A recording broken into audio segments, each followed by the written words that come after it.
Baik, kita akan melanjutkan acara yang ke-6, pembacaan Quran yang akan disampaikan oleh Ustaz Haji Sun Haji Sarjana Quran. Kepada yang mulia Ustaz Haji Sun Haji dipersilakan dengan segala hormat.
kami berikan dengan segala hormat kepada guru kami, Tuan Guru Habib Nofel Aidrus, untuk menyampaikan tausiah sekaligus nanti doa untuk jemaah Mushola Nur.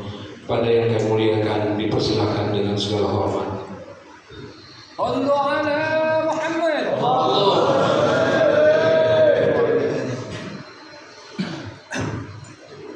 Al-Fatihah.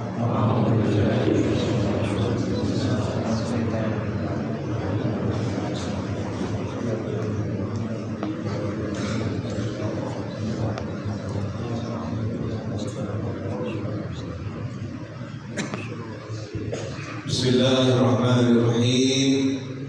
Alhamdulillahirabbil alamin. Allahumma shalli wa sallim ala sayyidina Muhammad miftahi babi rahmatillah adada ma fi ilmillah salatan wa salaman daimain bidawami mulkillah wa ala alihi wa sahbihi. Allahumma salli ala sayyidina Muhammad salatan taftahu biha lana futuhal arifin wa tufaqqihuna biha fid din wa ala alihi wa sahbihi. Assalamu alaikum warahmatullahi wabarakatuh.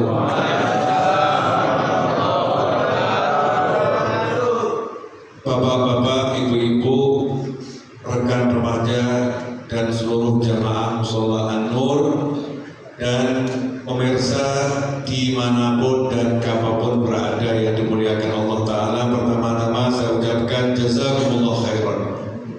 Terima kasih banyak kepada segenap pengurus mushola, warga, masyarakat, dan siapapun yang sudah bersusah payah bekerja menyelenggarakan majelis peringatan Maulid Nabi Muhammad Sallallahu Alaihi Wasallam, dan terkhusus memberi saya waktu dan tempat untuk sharing ilmu, berbagi ilmu. Mudah-mudahan ini menjadi amal yang pahalanya terus mengalir untuk kita semua, dan juga diberikan untuk orang tua kita, pasangan hidup kita, anak keturunan kita, dan terkhusus siapapun yang dahulu pernah hadir bersama antum di Mushola An-Nur ini, yang pernah sedekah untuk mushola ini, yang pernah berjuang untuk mushola ini, yang saat ini sudah berada di alam barzakh sana. Semoga semuanya mendapatkan kenikmatan dari Allah Subhanahu wa Ta'ala, letakkan roh-rohnya bersama para nabi, para siddiqin, para syuhada, dan para sholihin. Amin Allahumma. Insyaallah terhitung dari pukul 20.45 tadi saya bicara, kita akan belajar bersama. Judulnya belajar bersama. Bagaimana dikatakan belajar bersama? Karena saya juga lagi mencari tambahan ilmu. Ya, antum mencari tambahan ilmu, saya juga mencari tambahan ilmu. Ilmu itu akan bertambah kalau diajarkan dan diamalkan. Ada dua proses, diajarkan dan diamalkan. Maka nanti ilmunya akan bertambah. Dan seseorang yang lagi duduk belajar, dia lagi mencari tambahan ilmu. Kegiatan mencari ilmu ini adalah kegiatan atau amal yang pertama kali disyariatkan oleh Allah Subhanahu wa Ta'ala kepada manusia. Ya, kepada manusia. Pertama kali adalah ta'allum wa ta'lim. Di mana itu? Jadi apa yang kita lakukan malam hari ini bukan sesuatu yang baru dan bukan sesuatu yang dilakukan hanya di dunia, tetapi sudah dilakukan pertama kali di alam akhirat. Ya, alam akhir itu alam akhirat, tapi pertama kali dilakukan di sana, yaitu setelah Allah Ta'ala menciptakan Nabi Adam alaihissalam. Biar kita tahu sejarah kita ini kan alien. Kalau ada orang sibuk jadi alien, yaitu orang aneh namanya. Kenapa kok alien? Cari alien. Dan artinya alien itu apa? Makhluk yang berasal katanya ya oleh orang-orang yang suka buat istilah alien itu ya. Saya nggak kenal istilah alien dalam akidah saya Ahlus Sunnah wal Jamaah. Untuk orang-orang yang menganggap ada alien makhluk dari ruang angkasa, dari planet lain, galaksi lain, kemudian ada di muka bumi, maka ketahuilah saya antum kita semua ini adalah pendatang di sini. Ya, pendatang di muka bumi. Warga asli bumi itu gajah, kucing, sapi, ya, buaya, ikan-ikan di laut itu penduduk asli bumi. Nah, sementara kita adalah pendatang, makanya cari yang seperti kita nggak ketemu. Kenapa? Nggak ada di sini. Ya, yang ada itu warga asli, bentuknya ya kuda, bentuknya jerapah, bentuknya singa. Itu warga asli yang dahulu sudah menghuni bumi. Kalau kemudian ilmu pengetahuan menemukan, walaupun kita jangan asal percaya kepada orang yang mengatakan menemukan, karena banyak di luar sana orang-orang yang pintar ngomong, ya pintar memutar balikan data. Tapi kita juga nggak boleh sembarangan menafikan antara iya dan tidak. Seperti yang diajarkan Nabi Muhammad SAW, kalau ada kisah-kisah Israiliyat, kisah-kisah tentang Bani Israel yang disampaikan secara berantai di zaman dahulu, jangan kamu benarkan, jangan kamu bantah, jangan kamu nafikan, ya ambil saja sebagai pelajaran.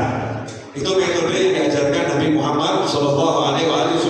Kalau kemudian ada penemu mengatakan ini ada dinosaurus usianya 5 juta tahun, ini ditemukan lagi fosil usianya 200 misalnya, 200 juta tahun, kita tidak menafikan, karena itu bukan kita, bukan manusia.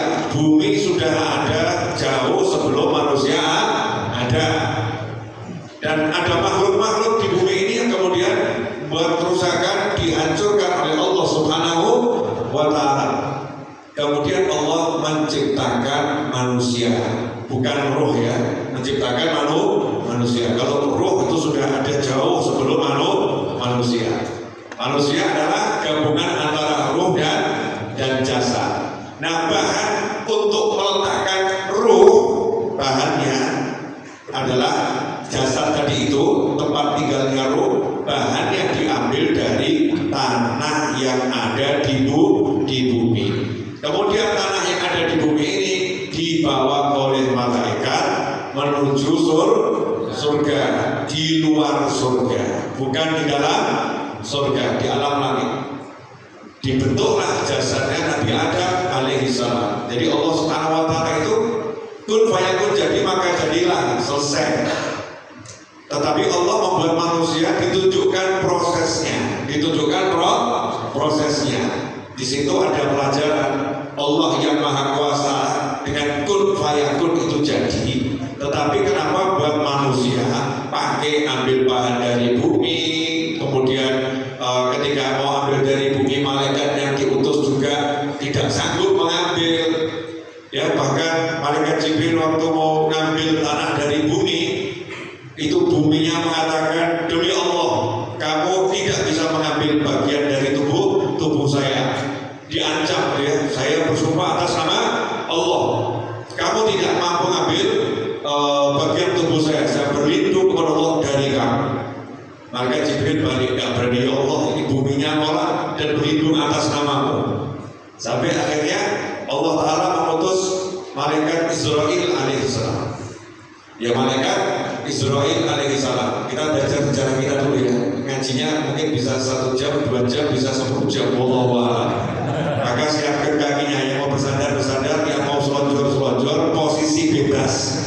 Ibu-ibu yang di luar siapkan kipas anginnya, kipas tangannya, apapun yang bisa buat kipasannya. Pokoknya ngaji posisi yang enak. Kalau haus jangan ditahan, cari minum gak dapat minta.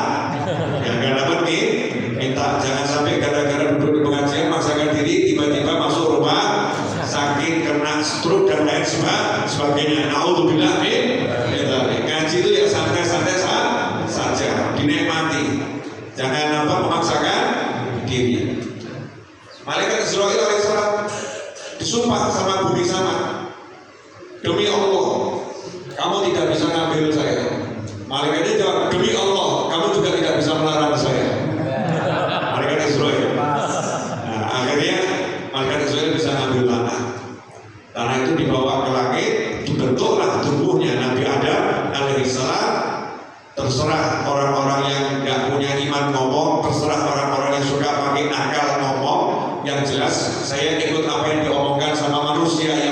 sempurna akalnya, dan yang paling mulia yaitu baginda Nabi Muhammad Sallallahu Alaihi Wasallam.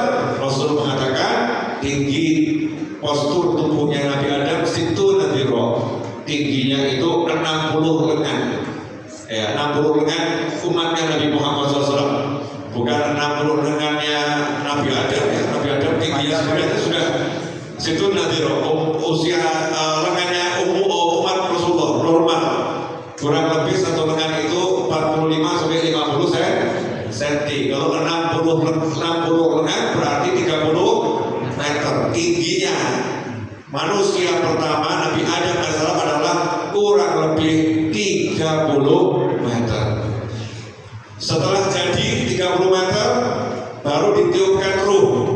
Yang ditiupkan ruh, yang ditugaskan meniupkan ruh adalah malaikat Israel alaihissalam. Makanya nanti itu kalau seseorang mau meninggal dunia, yang nyabut nyawanya bukan malaikat Jibril.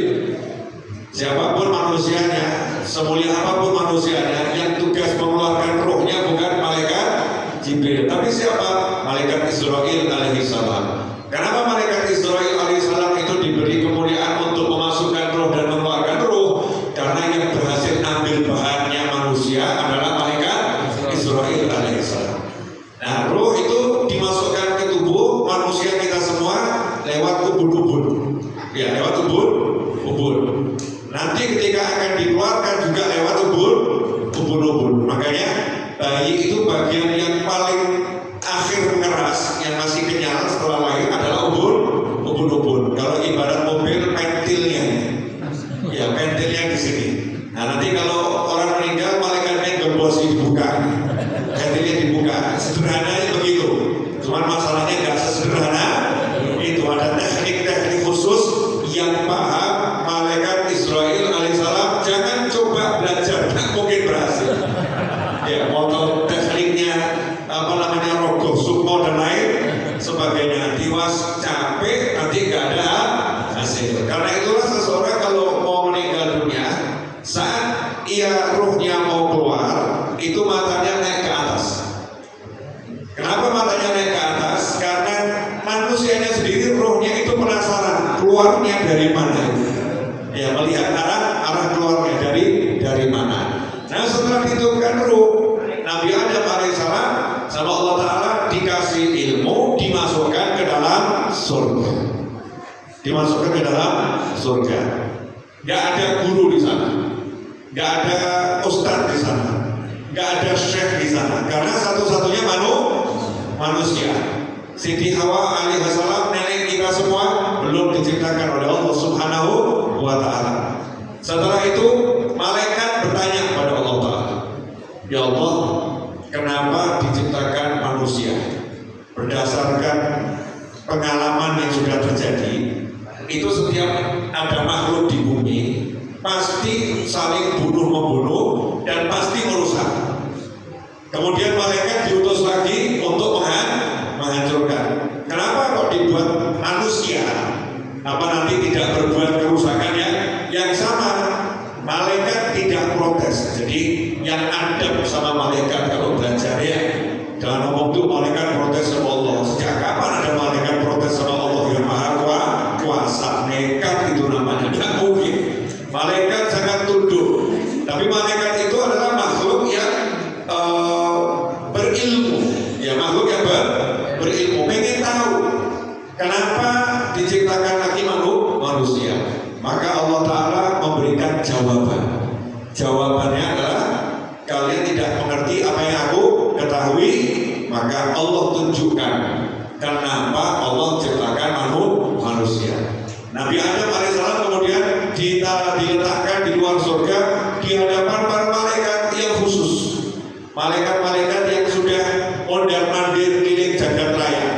Malaikat-malaikat yang istimewa, bukan seluruh malaikat yang khusus. Kemudian Allah Ta'ala memberikan beberapa benda, tidak disebutkan bendanya itu apa. Ya, tidak disebutkan. Kemudian Allah berkata kepada malaikat, sebutkan ini benda ini apa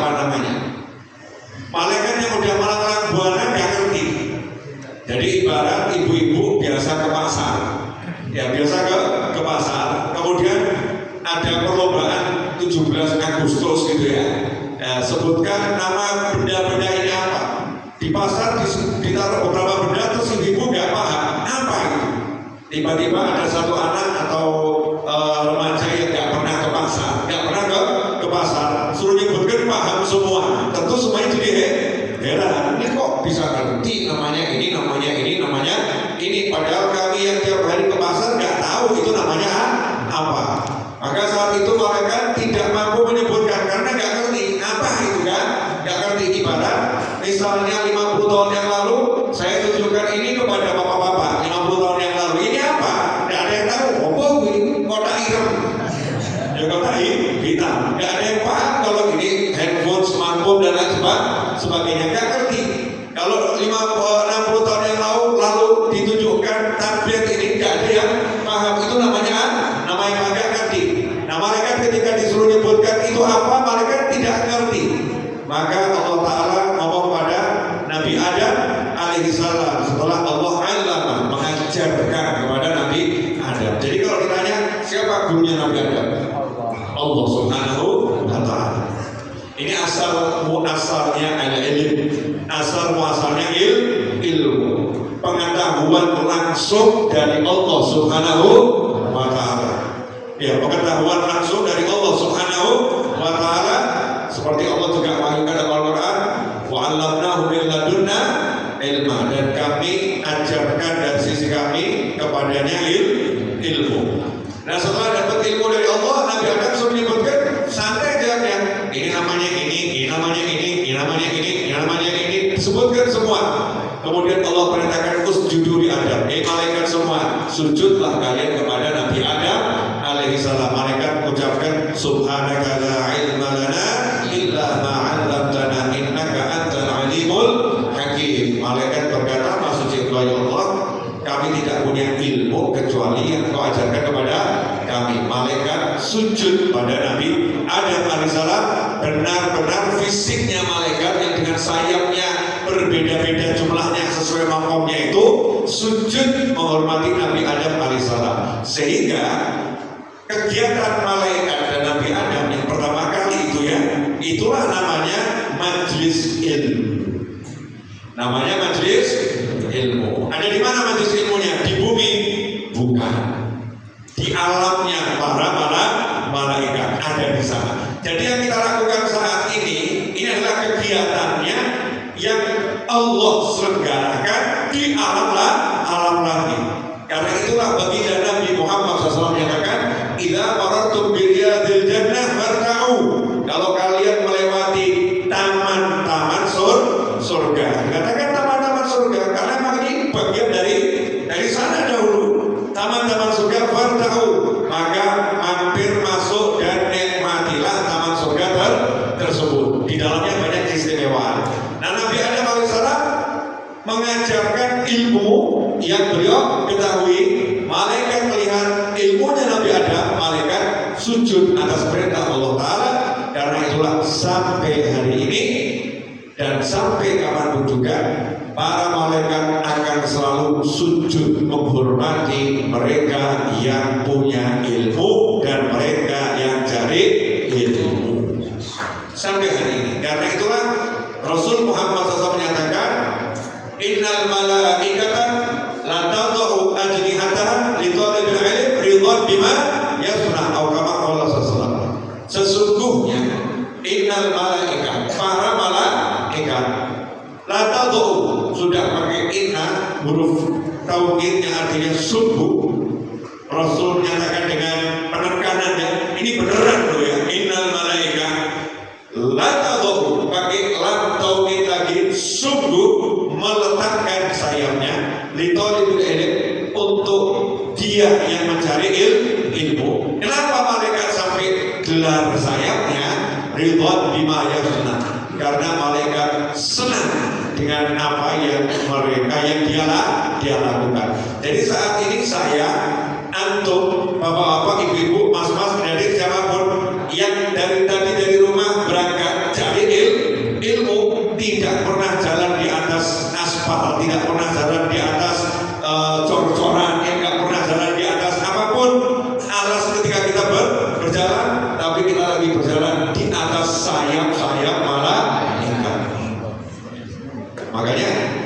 kakinya orang yang sering cari ilmu itu susah mau dibelokkan ke arah yang lain. Karena kakinya udah sering bersentuhan dengan an-nur. Malaikat adalah makhluk yang diciptakan dari cahaya. Karena itulah ketika kita keluar dari rumah niatnya cari ilmu, maka resah itu hilang, gelisah itu hilang, hutang lupa. Ya, hutang lupa. Beban hutang yang berat itu jadi lupa. Sampai di dalam sebelum berangkat misal ada masalah sama pasangan hidup, masalah itu seperti tidak ada masalah. Ada masalah sama siapapun, masalah itu seperti tidak ada masalah. Kenapa? Karena sepanjang jalan itu yang diinjak-injak sama malaikat, dan malaikatnya ngomong, ya Allah ampuni dia, ya Allah rahmati dia, tanpa berhenti. Terus malaikatnya ngomong seperti itu. Sehingga ketika kita ada di majelis ilmu yang semacam ini, kita sedang berinteraksi dengan para malaikat. Dengan malaikat. Jadi kalau kedatangan satu orang yang punya jabatan, kita merasa mulia majelis ini. Nah kalau kedatangan malaikat, kita merasa majelis ini biasa atau mulia?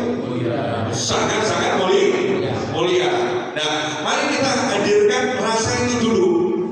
Ini kita duduk bukan sembarangan, ini bersama para malaikat, dan itu hakikatan, benar-benar malaikat itu ada, benar-benar malaikat itu hadir. Makanya kita buktikan malaikat itu ada, hadir.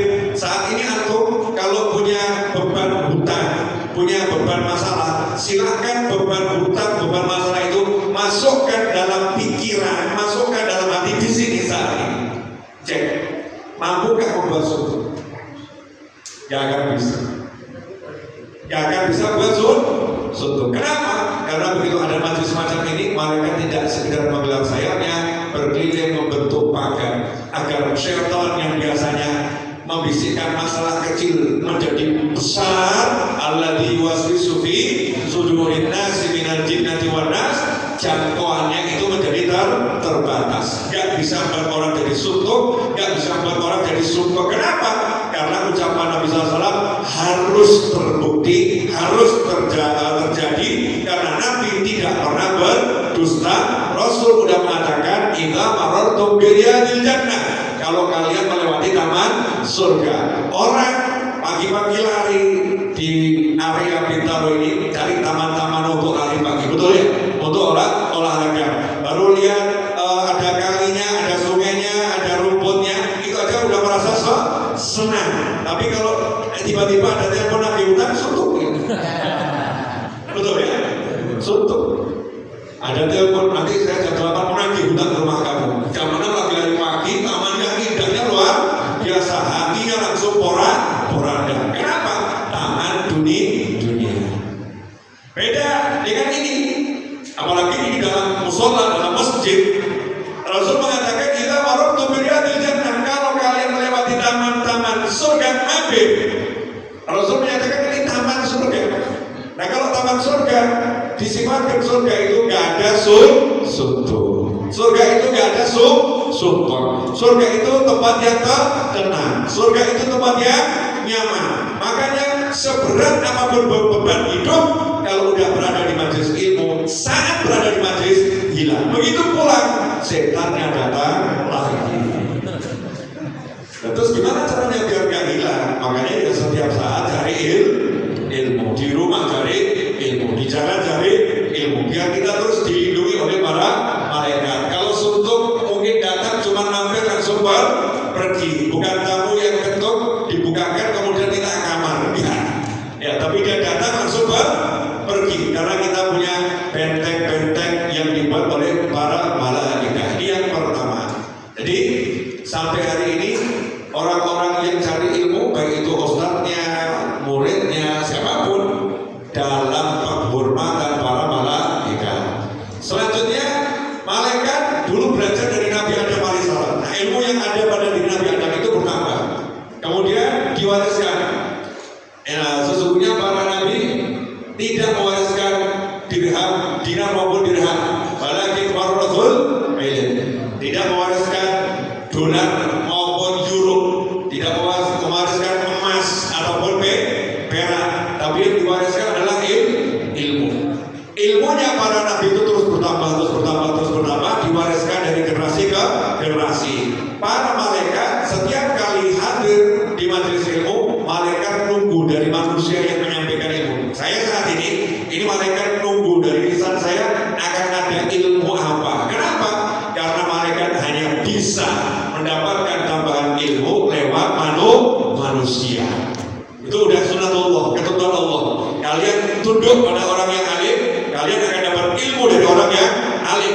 Karena itu biar malaikat itu dapat tambahan ilmu, siapapun yang menyampaikan ilmu, siapapun yang datang di majelis ilmu, manusianya dibersihkan dari kotoran, dibersihkan dari dosa. Disebutkan dalam satu riwayat, sesungguhnya ikan-ikan yang ada di perairan, di selokan, di sungai, di lautan, semuanya memintakan ampun untuk mereka yang mengajarkan ilmu. Jadi orang yang mengajarkan ilmu dimintakan ampun. Biar apa? Kalau udah bersih dari dosa, nanti hatinya jadi menyala, hatinya jadi bersih, sehingga dia layak untuk mendapatkan ilmu dari Allah Subhanahu wa Ta'ala. Orang yang datang cari ilmu tadi, lillah malaikat sayyahin, Allah punya malaikat yang tugasnya khusus pilih dari mereka yang duduk zikir, mereka duduk cari ilmu, kemudian malaikatnya mengucapkan Allah maghfir lahu, Allah marhamhu, ya Allah ampuni dia, ya Allah rahmati dia, sehingga yang hadir dibersihkan, yang berbicara dibersihkan, maka cahaya Allah masuk, nanti dapat ilmu yang baru, malaikatnya senang. Udah bisa dipahami ini? Alhamdulillah. Pokok di tahap awal sudah dari mulai pukul 9 kurang 15 menit, sekarang udah 9 lewat 12 menit. Berarti berapa menit itu? 27 menit kurang lebih. Saya udah bicara 27 menit. Lama atau sebentar? Nggak ada yang bisa diajak kerja sama. Sebentar ini. Nah ya Bu, ini bapak-bapak ini saya sudah ngomong 27 menit dibilang sebentar Bu. Tolong help me Bu. Ibu-ibu yang di luar. Lanjut ya. Nah jadi ilmu. Nah akhir zaman ini kan banyak yang galau, banyak yang bingung, terhadap banyak hal. Ngadepin suami. Ibu-ibu ngadepin suaminya pernah bingung nggak Bu? Diam, berarti pernah diamnya wanita itu ya. Ya kan? Sekarang saya balik, bapak-bapak ngadepin istri pernah bingung atau sering? Sering bingung ya. Udah dibeginikan kok begitu, udah begitu kan kok begini gitu ya. Bingung. Ngadepin anak. Apalagi ngadepin anak. Mau itu guru di sekolah, dititipin anaknya orang, ya ngadepin anak-anaknya orang, ngadepin anak sendiri aja pusing, apalagi anaknya orang. Tidak mudah ya. Dibeginikan begitu. Kemudian ngadepin suasana ekonomi global. Masya Allah, dolar naik, dolar turun. Hidup kok cuma ngecek dolar naik, dolar turun, emas naik, emas turun. Ngecek harga terus ya. Ini harusnya tidak terjadi kalau kita punya ilmu, kalau kita punya ilmu. Karena ilmu itu hadir untuk berikan penjelasan. Sampai Allah kirim Rasul, kirim Nabi, kirim Rasul ngajarin. Gak usah bingung, gak usah panik, gak usah galau, gak usah resah, gak usah gelisah. Saya akan kasih tahu rahasianya. Itu tugasnya para Nabi dan Rasul. Pertanyaan saya, mau nggak saya spill sedikit rahasianya? Mau saya bongkar sedikit rahasianya, mau nggak? Wani biro. Alhamdulillah kan nggak pakai biro-biro ya. Ambil saja, bawa pulang, ajarkan pada yang lain. Jadi Allah Ta'ala itu meletakkan manusia di muka bumi bukan agar manusianya pusing, bukan agar manusianya bingung. Buktinya urusan makan. Misalnya saya undang orang ke rumah saya, datang ke rumah saya, terus rumah saya kunci semua, di dalamnya tidak ada apa-apa, air nggak ada, buah nggak ada, makanan nggak ada. Orangnya bingung,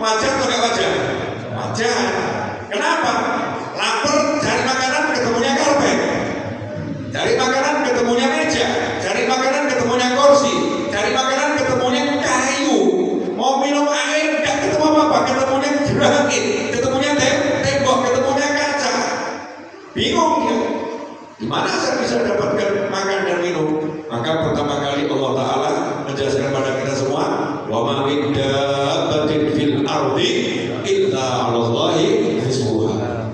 Tidaklah sesuatu yang melata hidup di muka bumi kecuali Allah yang jamin rezekinya. Saya mau nanya nih, kalau ada orang yang antum kenal super kaya raya, terus manggil antum tinggal di rumahnya, terus dia ngomong, selama kamu tinggal di rumah saya yang jamin semua kebutuhanmu. Kita tenang atau enggak tenang? Tenang. Kita kenal, kita tahu, tenang.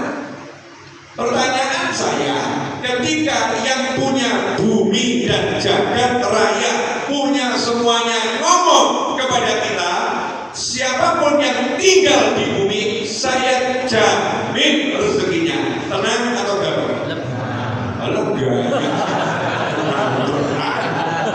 Tenang dari mana? Isinya cuma ngeluh, kesah. Faktanya begitu. Harusnya kan tenang. Kenapa yang timbul di masyarakat kalau kesah, bingung, pusing, gelian, mumet, stres, jeglek, edan? Ya itu yang terjadi di masyarakat karena tidak punya ilmu, tidak punya ilmu. Makanya cari ilmu yang begini nih. Ini yang paling benar. Bukan ilmu 1 tambah 1 sama dengan 2, 3 kali 2 sama dengan 6 itu dipelajari, tapi itu ilmu tambahan. Yang benar ya ilmu yang ini nih, kenal Allah, kenal Nabi Muhammad Sallallahu Alaihi Wasallam. Kalau udah kenal Allah Taala, kenal baginda Nabi Muhammad SAW, maka hidup itu syarat nomor 1 pasti tenang. Lalu apa hidup dengan segala kekayaan, dengan segala fasilitas kalau nggak tenang? Duitnya banyak, khawatir kalau nanti datangi KPK. Gimana? Mobilnya mewah, khawatir di tengah jalan tiba-tiba dilempar batu sama orang. Iya, kan ada oknum-oknum yang tiba-tiba lempar batu. Naik motor yang bagus, khawatir nanti dibegal sama orang. Berarti ini kehilangan apa ya? Ketenangan. Kehilangan ketenangan. Apa artinya hidup kalau gak tenang? Makanya semua yang buat risau manusia sama Allah dijamin. Kamu butuh rezeki, saya jamin. Allah gak bilang dijamin fulan. Karena kalau dijamin fulan, ya belum tentu semua orang kenal fulan, dan fulan terbatas. Allah bilang aku sendiri yang jamin. Nah kalau udah Allah yang jamin kok kita masih resah, berarti kita manusia gak jelas. Dijamin Tuhan kok masih resah. Setannya bisikin dijamin ya dijamin, tapi bagas itu gimana? Setan kok didengerin. Jawab aja, Allah jamin. Ya gimana? Nanti belajar kan bertahap. Ya, jangan segera pengen langsung tahu. Satu dulu, tenangkan diri kita ada dalam jaminan Allah. Untuk membuktikan dijamin, Allah Ta'ala ketika menurunkan manusia ke bumi, Allah itu kasih makanan bukan satu jenis. Allah gak kasih, manusia, kamu hidup makan pisang. Gak ngomong gitu. Tapi Allah tunjukkan ada pisang, ada jeruk, ada anggur, ada macam-macam yang kelihatan di permukaan, betul ya? Kemudian di dalam tanah, ada wortel, ada macam-macam, ada kentang, banyak sekali makanan di dalam tanah, di dalam air, ikan yang tidak mungkin bisa kamu habiskan. Ayo siapa yang bisa ngeruk laut? Saya akan habiskan ikan-ikan di lautan. Siapa? Mau Amerika, mau Rusia, mau Cina, mau Indonesia, mau Malaysia, mau Singapura, negara manapun dengan kekuatan apapun tidak mungkin bisa menghabiskan isi laut. Ikan-ikan itu. Kenapa? Itu jaminan Allah untuk manusia. Nah kemudian kalau manusia udah dijamin pisang aja ada pisang kepok, pisang raja, pisang, ya pisang bakwan, pisang macam-macam. Namanya pisang jeruk, dan yang paling kecil mini jeruk sampai jeruk Bali besarnya luar biasa, mangga namanya macam-macam. Kemudian masih mengatakan susu menganopol. besok saya makan apa? Bagaimana nanti saya mau makan? Dia masih pusing mikir seperti itu. Berarti namanya manusia buta hatinya. Na'udzubillah min dzalik. Jelas semuanya? Jadi ketika Allah bilang saya jamin, jaminan itu terbukti atau tidak terbukti? Terbukti. Ya, jaminan itu terbukti. Bu, Ibu. Jadi sekarang resah atau tenang? Alhamdulillah, bapak-bapak gak usah bingung mikirin ibu-ibu. Ibu-ibu sudah tenang. Ya, ibu-ibu sudah tenang. Alhamdulillah.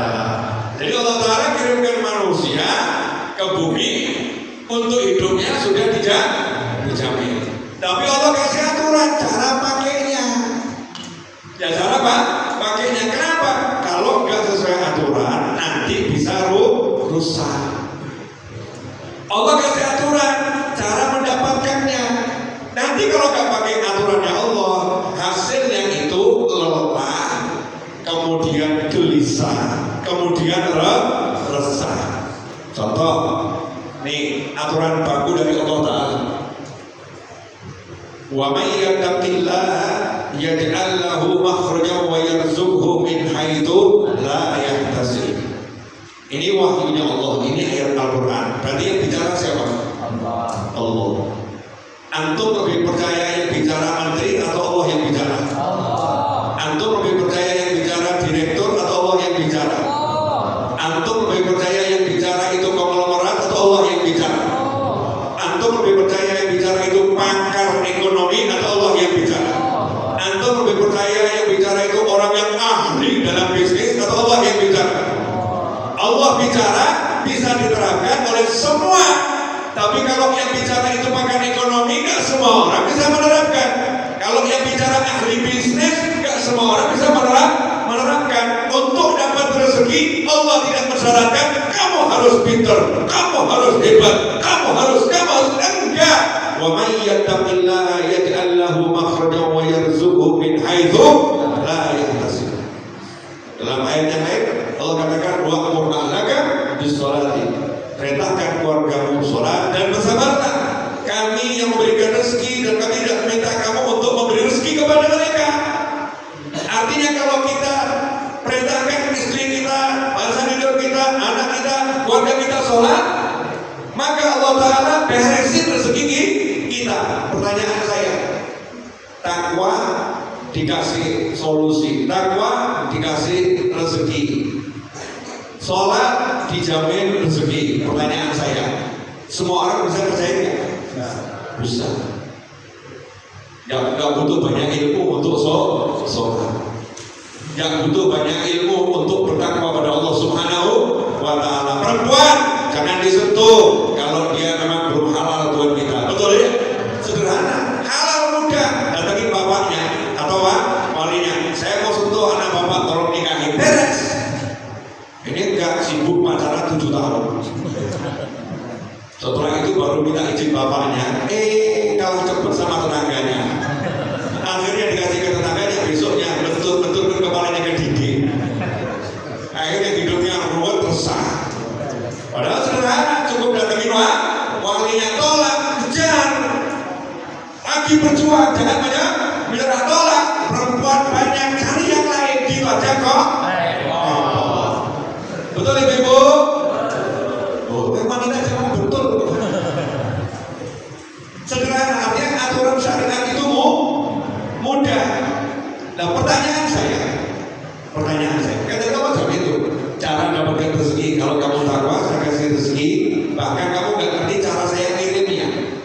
Jadi kalau kamu bilang saya punya kerja, ya Allah saya jual pisang, rezekimu dari pisang?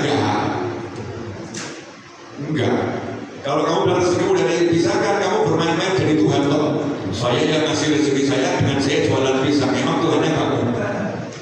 Kamu cuman, atau saya cuman, kita cuman jualan pisang. Syariatnya kita berupaya memberi nafkah dengan kerja untuk ibadah, melaksanakan kewajiban sebagai seorang ayah, sebagai seorang suami. Tapi keyakinan kita bukan ini sumber rezeki saya, tapi Allah Subhanahu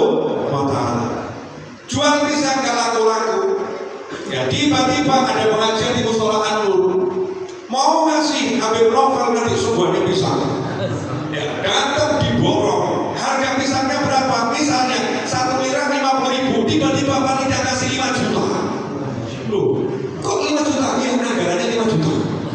Masya Allah. Mustola An-Nur beda. Ya, beda ini bisa ya. Maka sunnah nih, ya Allah, seharusnya kan dapatnya cuma 100.000 dengan jumlah pisang yang ada. Tapi kok beri aku ya Allah 5 juta. Itu yang beli Mustola An-Nur. Ternyata sisa 1 lira. Ya, datang satu orang, istrinya lagi hamil, cari pisang keliling habis. Pak, ini bisa berapa? 50.000. Alhamdulillah, ini Pak 10 juta buat Bapak. Loh, Bapak nggak salah enggak. Kenapa? Istri saya positif hamil dan lagi bikin pisang ini sedekah saya lihat biar anaknya selamat. Masya Allah. Bisa nggak itu terjadi? Banyak kisah semacam itu.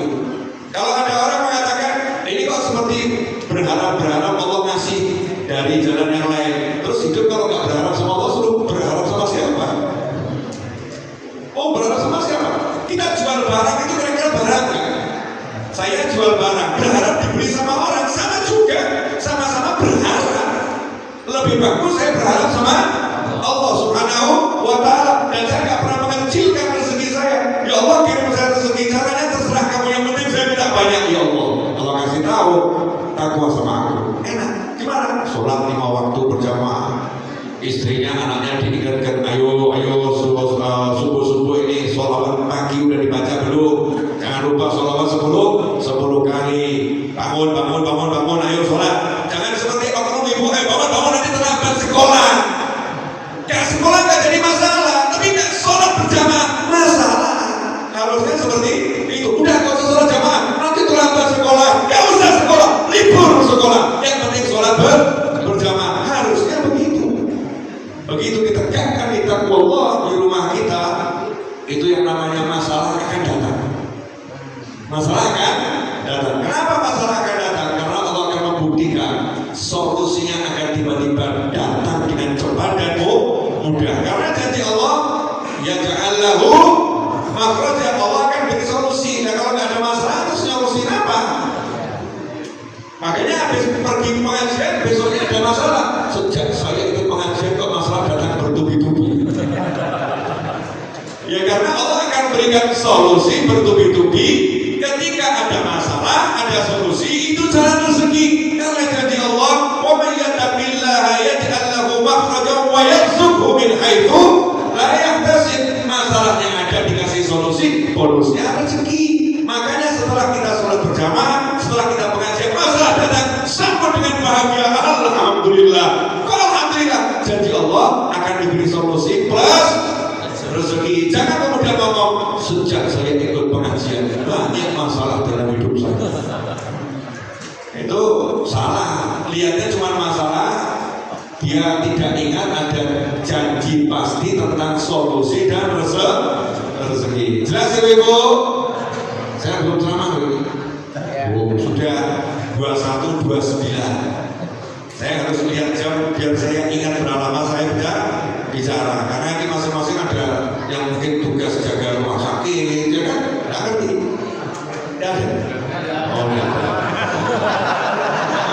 Jadi pokoknya maksa ngomong terus ya. Lagi mencari jalan keluar kalau dicari nggak datang memang. Nanti akan datang dengan sendirinya min haitsulah. Ya pasti kamu nggak ngerti bagaimana cara Allah ngasih solusi. Tiba-tiba lampu padam, selesai pengajian. Alhamdulillah. Lanjut. Udah senang ya. Senang ternyata murah, mudah, nggak usah repot duduk ngaji. Ngapain cari senang banyak mengeluarkan duit, akhirnya mesti untuk bayar duit. Duduk di pengajian, majelis, duduk sama teman. Nanti antum di surga itu nikmat terbesar ngapain? Ngopi di surga. Iya, minum kopi, ngobrol. Ada suruhin ya di atas dipan-dipan, ikhwan ada suruhin mutaqabil, saling menghadapkan wajah, ngobrol. Jadi nikmat terbesar di surga buat kita orang-orang ini adalah duduk ngobrol. Masa nanti di surga ketemu temannya cuma gimana? Enak? Gimana ya? Enak? Oh, enak. duduk ngobrol masih. Di surga memang seperti itu kenikmatannya. Makanya di dunia itu orang yang soleh-soleh itu hidupnya cuma duduk ngobrol. Tapi ngobrolnya ngobrol ilmu, bukan ngobrol gunjing sana gunjing sini. Ibu jelas ibu? Apa yang jelas? Gunjing sana gunjing sini. Nah sekarang saya lanjutkan ngajinya. Belum ke masalah maulid tadi, sabar. Nah, setelah punya ilmu, Oto tahu ternyata cara ngambilnya dengan takwa. Sekarang cek hidup kita. Coba cek. Waktu kita mau ngambil duit, cari duit, yang kita pakai takwa atau keahlian? Yang kita pakai takwa atau keahlian? Keahlian. Betul? Berarti kita mirip siapa? Mirip orang yang gak beriman. Orang yang beriman itu gak pakai takwa Allah, mereka pakai keahlian. Pandainya bercocok tanam, pandainya bekerja, pandainya berlayar, pandainya hebatnya. Terus bedanya apa dengan yang gak iman? Bedanya apa dengan yang gak percaya sama Allah Subhanahu wa ta'ala? Gak ada bedanya. Makanya hasilnya juga gak beda, muat, ruwet, dan lain sebagainya. Harusnya bagaimana? Tujuannya sama, pengen dapat duit, tapi cara ngambilnya beda. Sudah diajarin sama Allah Ta'ala langsung, diajarin sama Nabi Muhammad SAW, utusannya Allah langsung ngapain? Tegakkan sholat. Jadi nggak ada subuh-subuh sibuk mikir duit nanti bagaimana. Yang dipikir adalah mau tidur, alhamdulillah alladzi ahyana ba'da ma amatana wa ilaihi nusyur. Mau dari pagi nggak ingat kalau dikasih nikmat namanya hidup. Nikmat namanya hidup. Saya mau nanya, nikmat mana hidup sama duit? Nikmat mana hidup sama duit? Hidup. Bangun tidur hidup nggak punya duit, sama bangun tidur nggak hidup punya duit. Pilih mana? Hidup punya duit. Mestinya iya. Hidup punya duit. Oke. Saya mau nanya siapa yang bangun tidur hidup dan tidak punya duit? Gak ada. Semua hidup dan punya duit. Saat kamu hidup, kamu pasti punya duit. Kalau nggak percaya, pergi ke rumah sakit ngomong, saya mau donor ginjal. Berapa harganya? Hah? Ya tuh. Bisa naik lagi. Saya nggak tahu harganya kan. Ada yang donor ginjal. Organ tubuh manusia ini kalau dijual, masya Allah, kornea mata Anda. Ada orang yang butuh donor kornea mata. Ada kornea mata saya mau jual, berapa harganya? Itu masing-masing punya duit. Tapi kan alhamdulillah kita nggak pengen nyairin duit model begitu kan ya. Enggak masa mencairkan duit yang model begitu. Oke, duit cash, bentuknya kertas atau angka, masing-masing punya, cuma jumlahnya beda. Ada yang sedikit, ada yang banyak. Pertanyaan saya, kalau kita bangun tidur, kemudian punya uang sedikit, kaya atau miskin? Kaya. Kenapa? Karena hidup plus sehat. Kalau nggak percaya, pergi ke rumah sakit. Berapa banyak orang yang menghabiskan duitnya hanya berjuang untuk hidup, berjuang untuk berjalan, berjuang untuk bisa makan, berjuang untuk bisa mendengar, berjuang untuk bisa melihat. Duitnya berapapun dia akan keluarkan. Yang penting hidup lebih lama. Betul? Nah kita bawa tidur hidup nyantai ngakak duduk kok merasa miskin. Kira-kira ini waras apa gendeng? Kurang ajar atau belajar? Kita kan jadi makhluk yang biadab, gak beradab pada Allah Subhanahu wa ta'ala. Makanya Rasul mengajarkan bangun tidur tuh jadi manusia yang beradab sama Tuhan, beradab sama Allah. Terima kasih dulu, gak usah lama-lama, sadar aja sebentar, terus happy. Ya Allah, makasih banget ya Allah, alhamdulillah, kurang ya Allah, makasih ya Allah. Besok buat begitu ya, upload di TikTok, viral nanti. Biar viral yang begini, biar viral yang begini.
Jadi Allah berlaku, la in syakartum azidannakum wa la in kafartum inna adzabi syadid. Kalau kalian bersyukur pasti aku tambah. Kalau kalian kufur, ingat loh ya, ingat aku punya siksa pedih. Makanya kalau kita pagi-pagi gak syukur, itu kelanjutannya nanti akan ada masalah sebagai peringatan siksa Allah itu pedih. Kalau pagi sudah full happiness, bahagia, senang, dikasih hidup, sehat, iman, kelanjutannya hatinya semakin senang dan semakin senang. Jadi kalau itu aturan Allah, enak atau enak? Enak, tanpa modal. Mengucap alhamdulillah itu nggak perlu modal. Jelas? Alhamdulillah. Ya, 21.38. 7 menit lagi sudah 1 jam. Terasa nggak? Keterlaluan. 1 jam kok nggak terasa. Ini manusia di depan saya atau ini malaikat nyamar dari manusia? Karena banyak malaikat itu bisa nyamar dari manusia. Ada nggak Pak RT di sini? Tolong dicek ini wajahnya bukan? Jangan-jangan ini manusia jadi-jadian, ternyata malah malaikat. Begitu dicek udah, ini wajah ini Pak Fulan. Menurut laporan istrinya dia lagi di luar kota. Kok ada di sini? Oh berarti malaikat. Malaikat lagi nyamar. Langsung kita tangkap bareng-bareng malaikat, tolong doakan kamu. Jangan ngaku-ngaku malaikat nyamar. Ojo. Gak ada malaikat nyamar terus pengumuman saya malaikat lagi nyamar. Ada. Jangan mudah tertipu yang model begitu-begitu walaupun ngepasi. Ya walaupun kemudian tampak sakti. Walaupun tampak punya sesuatu karena setan itu juga diberi kelebihan. Nah, ini kalau saya jelaskan tidak bisa edit ala streaming karena mungkin nanti menyinggung ya gitu. Itu harus di majelis yang khusus. Apa yang umum biar jelas sedikit biar paham.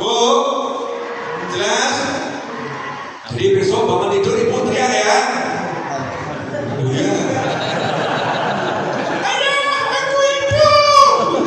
Senang. Suaminya terus ngomong la ilaha illallah. Kenapa? Aku mengharapkan kau segera mati. Nauzubillah min dzalik. Kenapa mau begitu? Aku udah tak kuat punya istri macam kamu. Dalam hati tapi enggak diucapin. Nauzubillah min dzalik. Itu namanya suami yang kufur nikmat. Terus dia ngomong, istri saya itu enggaknya bla bla bla, istri saya itu menyiksa hati saya bla bla bla. Ya Allah ya Rabbi, jangan terburu-buru ngomong istrinya. Mungkin begitu ya karena Allah ingin ngasih pelajaran pada kamu bagi suami. Mungkin karena kamu itu kurang ajar sama Allah, kamu banyak dosa sama Allah. Allah baik hati disiksanya dengan dihapuskan dosa lewat caci maki istri. Kan mending dicaci maki istri daripada dicaci maki satu kampung. Cuma istri sendiri kan alhamdulillah ya Allah terhapus dosa berkat caci makinya. Memang saya banyak dosa ya Allah. Istrinya dipeluk jazakallahu khairan, diciumi terima kasih telah menghapuskan dosa-dosaku. Besoknya anggur itu. Ya besoknya anggur. Jelas? Apa yang jelas? Yang jelas saya nggak jelas karena ibu nggak kelihatan. Jadi saya cuma meraba-raba kayak ibu ini tersenyum. Gimana? Yang ngerti saya. Mudah-mudahan antum semua bahagia ya Bu. Amin. Nah karena udah 1 jam ya 21.41 mukadimah cukup. Sekarang kita ngaji maulid Nabi Muhammad SAW. Ya nyambung tenang. Tadi kan kita bicara tentang bagaimana menjalani hidup ya, menjalani hidup, ilmunya para nabi, ilmunya para rasul. Tadi dibacakan ayat, suaranya merdunya masya Allah. Nah, termasuk yang dapat rezeki suara. Ya semua orang itu belum dapat rezeki suara. Makanya kalau rezeki suara kita biasa-biasa saja. Ada yang rezeki suaranya itu bagus, serahkan pada yang rezeki suaranya bagus. Kadang kita tuh ya sok. Sudah tahu ada orang di dunia suaranya bagus, kita nggak mau diganti. Pokoknya harus clear. Yang lain bisa tadi. Semoga husnul khotimah. Semoga husnul khotimah. Doa yang baik. Kenapa? Itu sudah tahu suaranya nggak jelas kok. Masih maksa harus dia yang baca terus. Akhirnya banyak yang marah. marah.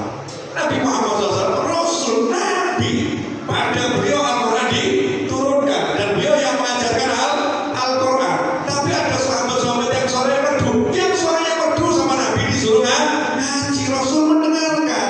Kita nggak harus jadi yang membaca, yang mendengar as-sami' al-qari. Orang yang mendengar akan dapat pahala yang sama dengan yang membaca.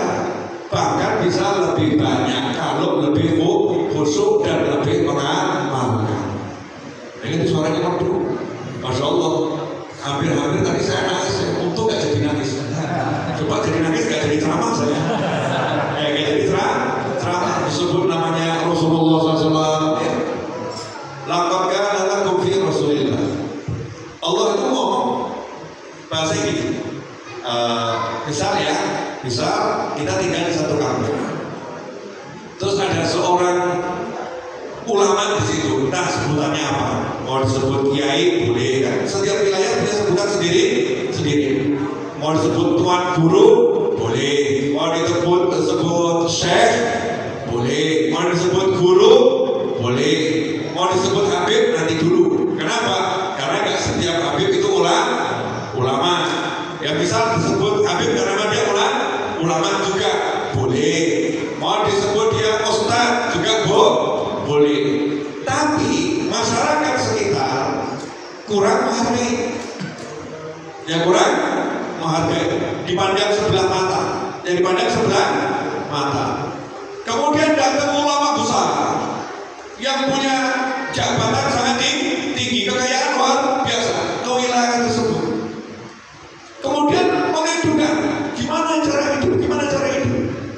Nah, ulama tadi cuma ngomong sebetulnya kamu tinggal ikuti Pak Yai ini, Ustaz ini, Syekh ini, Habib ini, sudah cukup. Artinya ucapan ini adalah ucapan yang lagi seperti kasih pelajaran pada yang tadi ngomong bingung dan lain sebagainya. Kenapa gak mau ngikutin ini? Karena dia udah punya semuanya. Kenapa kamu gak ngikutin dia kan begitu ya? Nah Allah Ta'ala bilang laqad kana lakum fi Rasulillahi uswatun hasanah. Buat kalian semua, udah gak usah cari-cari yang lain, gak usah belajar yang lain. Kenapa?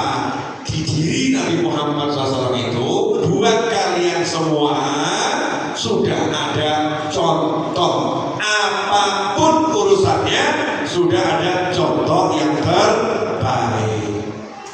Tapi gak semua orang mau menjadikan Nabi SAW sebagai contoh. Gak mau ya. Hidup sehat gak contoh Nabi. Jadi suami yang baik gak contoh Nabi. Jadi istri yang baik gak contoh Nabi. Jadi pengusaha yang sukses gak contoh Nabi. Jadi pemimpin yang hebat gak contoh Nabi. Jadi hamba yang baik gak contoh Nabi. Yang dicontoh yang lain. Kenapa contoh yang lain gak contoh Nabi? Karena Allah tadi di ayat tersebut mengatakan liman kana yarjullaha wal yawmal akhir wa dzakarallaha katsira. Ada 3 kelompok manusia yang bisa mencontoh Nabi. Yang lain tahu ini Nabi tapi nggak dicontoh. Yang lain tahu ini manusia yang paling hebat tapi nggak dicontoh. Saya mau nanya, antum percaya toh kalau manusia terhebat Nabi Muhammad SAW? Antum percaya kan kalau manusia yang paling sehat Nabi Muhammad SAW?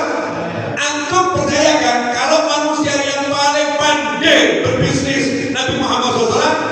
Pertanyaannya, ketika mau jual barang, belajar cara jual barang Nabi enggak? Enggak.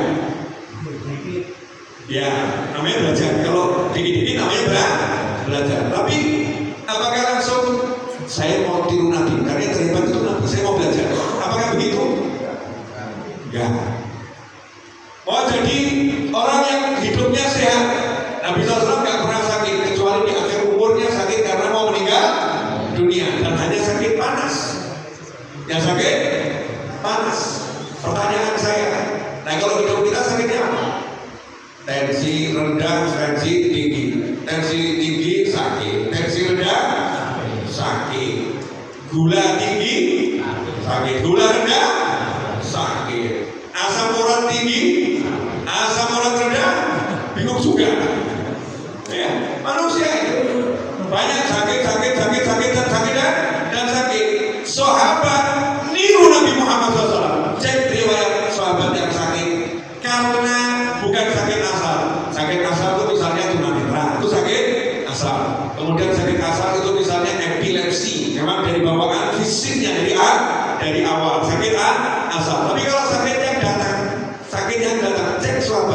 didatangkan dokter, hadiah dari orang kafir, ngasih Rasulullah hadiah dokter. Dokternya nganggur sepanjang hidup di Madinah, dokternya nganggur. Tidak ada sahabat yang sakit.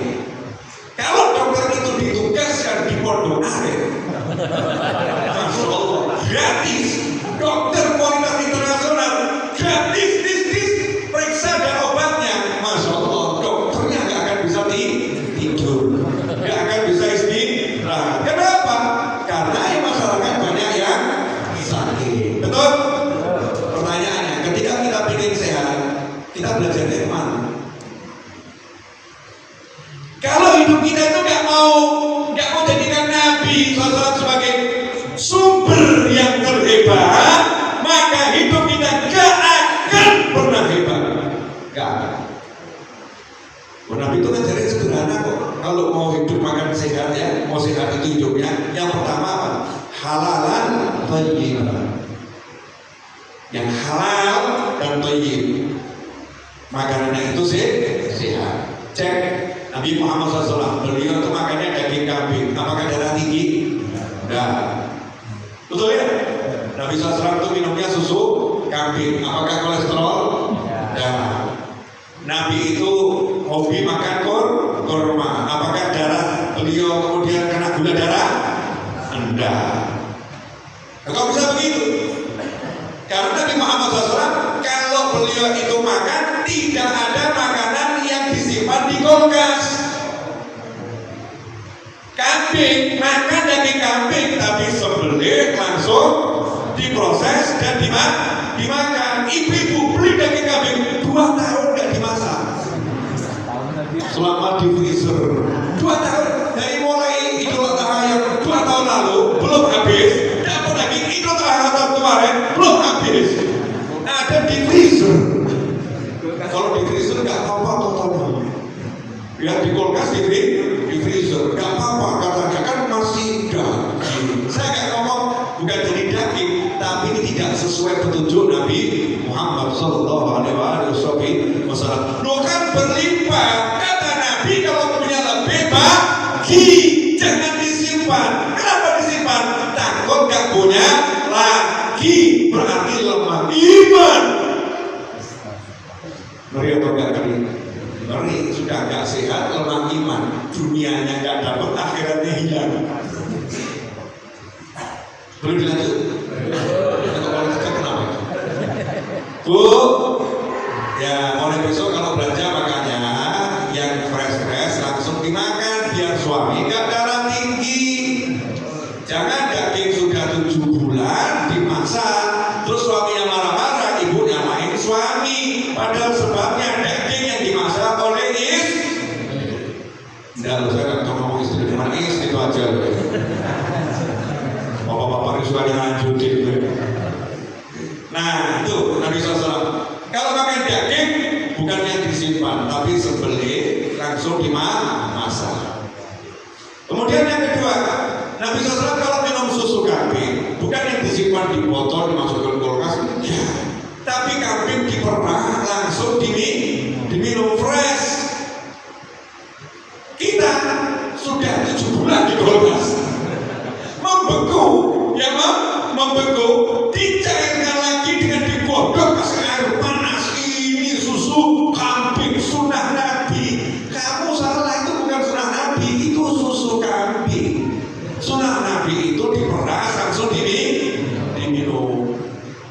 Nabi SAW mengajarkan makan apapun yang penting halal, yang penting halal dan baik. Tapi ada aturannya, kulu wasrabu, makan dan minumlah. Kita tidak minum, makan, minum, makan, minum, makan. Makanya pencernaannya kacau balau. Nabi mengajarkan tetap makan dulu, selesai makan baru nanti minum.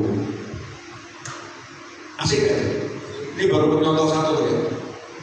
Baru urusan makan. Kemudian Nabi mengajarkan wala tusrifu, jangan berlebihan. Jangan berlebihan bagaimana? Sepertiga gunakan untuk makananmu, sepertiga untuk minumanmu, sepertiga untuk nafasmu. Bukan nggak boleh makan banyak, boleh. Tapi kalau udah sepertiga berhenti dulu, nanti udah turun tambah lagi.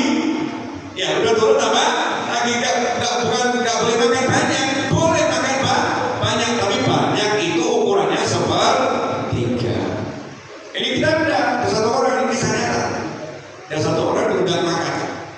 Begitu kita makan, karena makanannya menunya istimewa, makan terus, makan. Ditegur sama temannya, ya akhi, sepertiga untuk makan, sepertiga untuk minum, sepertiga untuk nafas, untuk nyawamu. Dijawab, saya gunakan sepertiga untuk makan, kata dia. Sepertiga untuk makan, sepertiga untuk makan. Jadi semuanya buat makan. Ditegur sama temannya. Nah, nanti tempatnya air bagaimana? Air itu kalau mengalir mampu cari jalannya sendiri. Ini manusia alminya ya. Lalu nanti nafas bagaimana? Nafas itu urusan nyawa dengan Allah Ta'ala. Wah, ini ragus. Orang yang ragusnya luar biasa. Ya harusnya gitu ikut aturan Nabi Muhammad untuk yang umum. Sepertiga. Ada kelompok khusus. Gak usah dia aneh-aneh. Ada kelompok khusus. Cukup buat anak cucu Adam luqaimatun yuqimna biha sulbah atau kama qala sallallahu. Cukup buat anak cucu Adam itu beberapa suap yang bisa menegakkan tulang punggung. Artinya hanya sekedar tersambungnya nyawa. Contohnya Imam Malik rahimahullah. Imam Malik, pemuka mazhab Maliki, selama tinggal di Madinah tidak pernah buang hajat kecil maupun besar di dalam kota Madinah. Setiap kali mau buang hajat kecil atau besar, beliau keluar dari tapal batas kota Madinah. Kita kalau ke Madinah, tapal batas itu kita naik bis saja cukup jauh. Bagaimana Imam Malik mampu setiap kali mau buang hajat kecil atau besar keluar dari kota Madinah? Kenapa? Karena beliau tidak mau meletakkan hajatnya itu di kota Madinah yang di situ ada Nabi Muhammad SAW. Karena cintanya pada Nabi Muhammad SAW. Yang dengar gitu terus ngomong, repot. Gimana? Setiap kebel tipis misalnya harus naik kuda keluar kota Madinah. Gak masuk akal. Orang sehari kan bisa ke kamar mandi 3 kali, 4 kali. Ini cerita takhayul, ini khurafat, ini gak benar. Lebih bisa ini disamakan dengan dirinya yang makan satu hari 10 kali, nyemil 700 kali. Minuman semua diminum. Kambing aja gak seperti kita. Ya kambing aja tuh teratur makannya ya itu ya. Minumnya ya air itu kan. Kambing kita kan segalanya dimakan, segalanya diminum. Imam Malik gak begitu. Imam Malik itu orang yang selalu berpuasa. Beliau sahurnya dengan seteguk air, beneran hakikatan seteguk air mujahadah. Kemudian berbukanya dengan secuil korma. 14 hari sekali baru ke toilet. Tanya sama dokter, gak masuk akal kata dokter. Nah, antum percaya dokter atau percaya Nabi Muhammad SAW? Rasulullah bilang cukup beberapa suat menegakkan tulang punggung untuk hidup. Karena manusia hidup bukan dengan jasad tapi dengan roh. Kalau rohnya kuat, jasadnya jadi kuat. Tapi nggak boleh nggak dikasih, tetap dikasih walaupun cuma sedikit. Tentunya Imam Malik nggak kemudian asal-asalan. Beliau melakukan itu sebelumnya dibimbing seorang guru sampai pada levelnya antum besok coba masuk rumah sakit, saya diprotes. Habib ini ajarannya nggak bener. Yang nyuruh kalian makan cuma sesuap siapa? Nggak ada ya, nggak ada. Cuma kita mau gambarkan ada orang-orang khusus yang di level itu. Nah, ini ada yang pakai treadmill atau olahraga, nggak pakai bimbingan seorang ahli, merasanya mampu kakinya lari, besok pagi nggak bisa jalan. Ya karena ternyata ototnya robek, setahun berobat belum sembuh, semoga segera sembuh. Kenapa? Ya karena maksakan diri dianya mampu. Harus ada ahlinya yang bimbing, ya sembarangan main di atas treadmill, ada aturannya. Ahli angkat besi, langsung angkat beban 50 kilo, saya kuat. Besoknya berat, nggak bisa gerakkan tangan. Yang disalahkan gurunya yang ngajak angkat besi. Kemarin kamu ajak saya angkat besi, saya cuma ngajak, tapi ada aturannya. Kamu nggak tahu tuh aturan diberikan, asal langsung mau angkat besi, karena akhirnya putus ototnya. Sama seperti itu. Sesuap itu ada ilmunya, tapi yang umum nggak butuh mentor khusus, seperti makan, seperti minum, seperti untuk udara. Pertanyaannya, kita praktek begitu atau tidak? Nah, terus ada aturan lagi ilmu makan Nabi Muhammad SAW. Apa itu? Makan hanya ketika lapar. Gak pakai ada jadwal sarapan, makan siang, makan malam. Kita sudah sarapan, masih ada before sarapan, after sarapan. Ya, ada setelah itu makan siang, kita ada menu pembuka sebelum makan siang. Habis itu makan siang, habis itu ada menu setelah makan siang. Sehingga dari mulai pagi sampai malam judulnya makan. Penutupnya macam. Ini menu penutup. Cara makan kita apa sama dengan Nabi Muhammad SAW? Gak sama. Ya karena gak sama timbul penyakit macam. Jelas? Ini baru satu contoh cara makan. Bu, pertanyaan saya, cara mendidik anak. Apakah cara mendidik anak kita contoh Nabi atau pakai kepala kita sendiri? Mulai senyum. Oh iya, aku kok niru kanjeng Nabi sosok. Saya kok gak mencontoh Nabi sosok. Contoh Nabi itu kan jelas. Tinggal lihat bagaimana Nabi sosok ketika mendidik putri-putrinya, ketika mendidik cucu-cucunya. Cek riwayatnya, jelas riwayatnya ada tiru. Satu aja, gak usah punya banyak satu. Cara Nabi SAW mendidik putrinya Sayyidah Fatimah Zahra alaihissalam. Sayyidah Fatimah Zahra. Cara Nabi mendidik Sayyidah Fatimah Zahra. Pertama, kasih nama yang bagus. Bapak ibu kalau kasih nama anak itu niru siapa? Sinetron. Oke, ini fakta memang ada. Apalagi tanya sama kepalanya, enaknya namanya apa? Suaminya namanya Tono, istrinya namanya Dini, anaknya namanya Tono Tini. Tony bisa juga ya, digabungkan. Ini namanya apa? Gabungan cinta kasih. Gak salah, gak jelek. Saya gak ngomong jelek atau salah. Tapi apakah itu niru Nabi Muhammad SAW?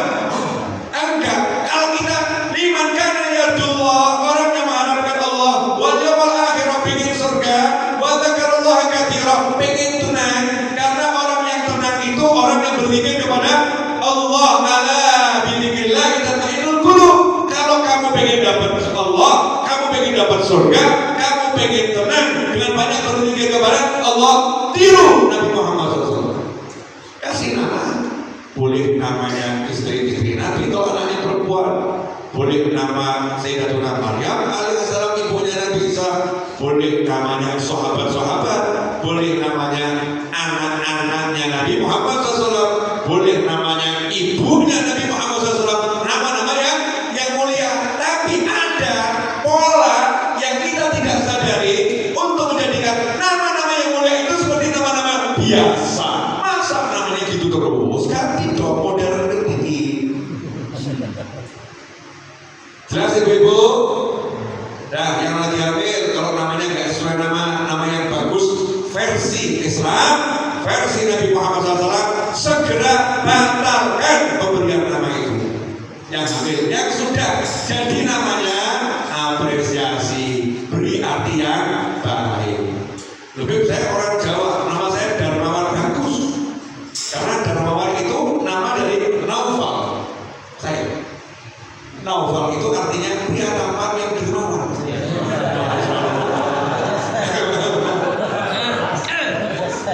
Kasih contoh kan bebek diri sendiri daripada orang lain salah boleh aja. Kalau salah kan diri sendiri. Kasih namanya misalnya anaknya di sana Nur Ali, putri saya Nur Ali. Oh, di cahaya juga tinggi. Kasih nama Khadijah Nazihah. Khadijah istri Nabi Muhammad SAW, Nazihah yang bersih dan menyenangkan. Kan dilihat cakep. Kalau panggilannya disingkat-singkat kan tetap oke kan gitu ya. Bagus. Alia bisa dipanggil Alia. Khadijah Nazihah bisa dipanggil Khadijah boleh, Kharjun boleh, Ziha boleh, Zi juga boleh.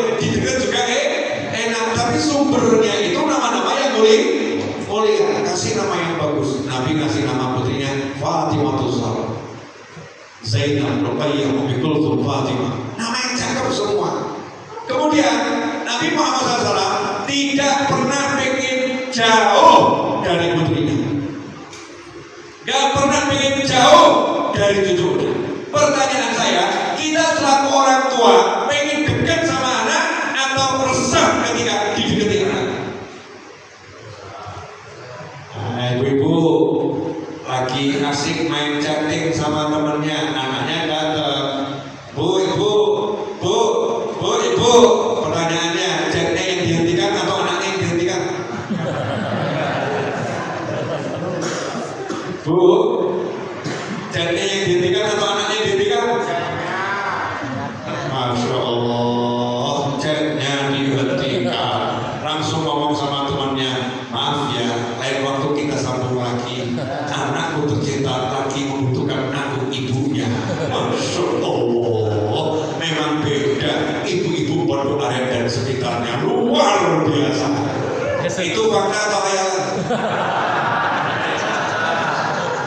Allah alam ya, Allah alam. Fakta berkhayal. Ini aneh itu, yang terjadi itu kok lebih senang ngobrol sama temannya di luar sana, lebih senang ngobrol sama ya Allah, live Shopee, live TikTok, live IG, live YouTube, apapun. Saya nggak mengatakan itu jelek, tapi lebih senang lihat itu daripada lihat anaknya. Hadir orangnya, saya yakin hadir. Biar terasa, memang saya lagi minggu. Biar terasa. Oh, niatnya baik, bukan yang jelek-jelek. Betul ya? Aneh kita ini selaku ibu maupun bapak, kalau udah ada anak itu ya anaknya panggil, tanya sama anak saya, dimanapun lagi anak saya berada, saya panggil. Mau anak saya itu dipanggil senang atau kurang senang, ya saya panggil. Sini duduk sama bapak, sini duduk sama bapak. Bahkan saya buat aturan, kalau saya lagi butuh sekolah libur, nggak ada. Nah, ini nanti ada soalnya kepala sore. Ya, ini waktunya sekolah. Anak saya itu saya pinjamkan ke sekolah, bukan miliknya sekolah. Kalau saya lagi mau pakai, ya jangan mengatakan saya harus minta izin sama sekolah. Enggak, saya beritahu sekolah, anak saya hari ini mau saya pakai, selesai. Sekolahnya mana?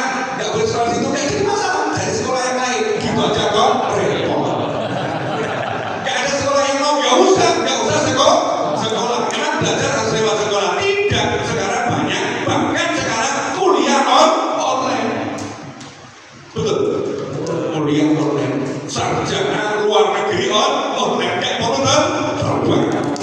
Wah, hidup dibuat susah. Anak itu mahal.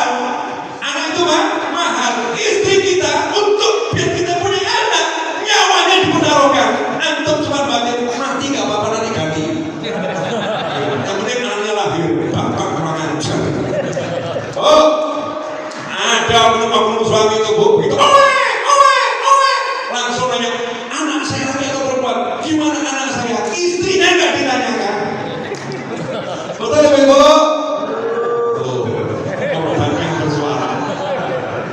Guru saya mengajarkan almarhum Habib Anis, kalau istrimu itu melahirkan, jangan nanya anaknya bagaimana, langsung tanya bagaimana istri saya, sehat, bagaimana kondisi istri saya. Gak usah ngurus anak bisa diusahakan lagi. Kalau istri yang berjuang sampai seperti itu, gimana itu nilainya kan mahal. Mau muntah-muntah demi antum, mau capek demi antum, terus antum cuma komentar, ya kan memang harus dijalani. Orang hamil kan kalau begitu rasanya coba.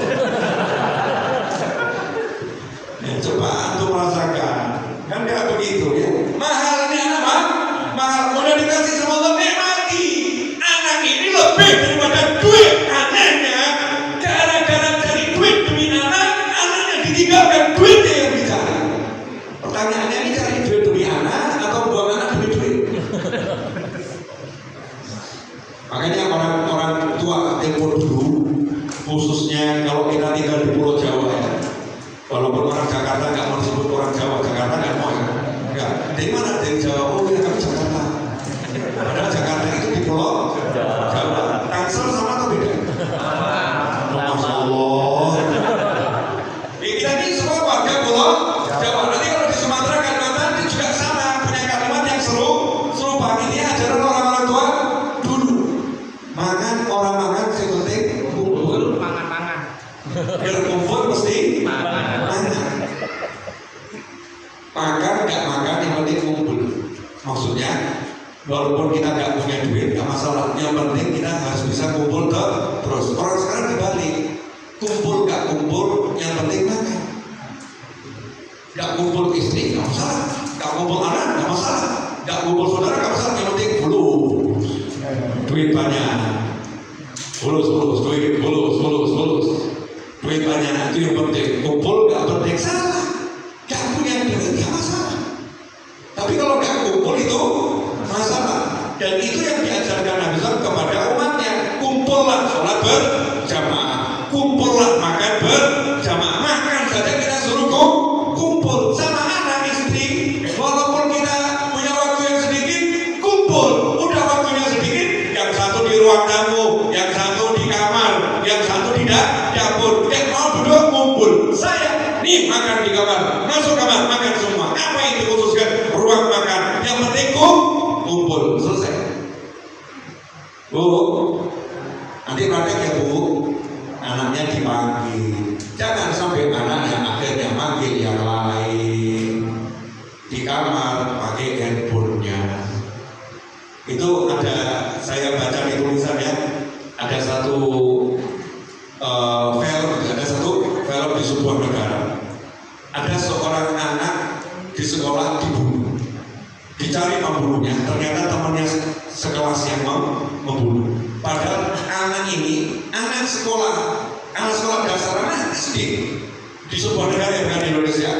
Dari kisah nyata, anak yang orang tuanya pintar-pintar, orang tuanya baik, orang tuanya hebat-hebat, dan anaknya akhlaknya luar biasa. Diselidiki kenapa bisa seperti itu? Ternyata mengejutkan.